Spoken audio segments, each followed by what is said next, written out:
सरकारी आदाद-ओ-शुमार के मुताबिक साल 2025 में चीन की मजमूई कौमी पैदावार यानी जीडीपी में 5% इजाफा रिकॉर्ड किया गया।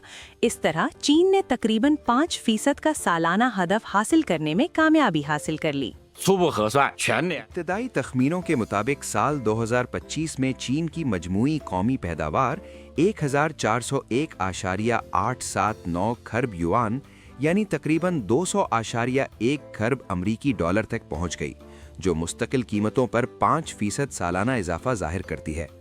कौमी इदारा शुमारियात का कहना है कि चौथी तिमाही में मईशत ने सालाना बुनियाद पर 4.5% जबकि गुज़िश्ता तिमाही के मुकाबले में 1.2% तरक्की की।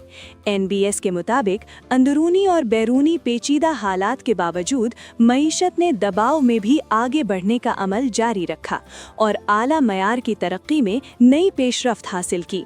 बयान में मजीद कहा गया कि साल 2025 में इक्तिसादी और समाजी तरक्की के अहम अहदाफ मुकम्मल तौर पर हासिल कर लिए गए और तस्वीज़ करदा तमाम जिम्मेदारियां पूरी की गईं, जिसके नतीजे में 14वां 5 साला मंसूबा अपनी मुद्दत 2021 से 2025 में कामयाबी के साथ तकमील को पहुंचा।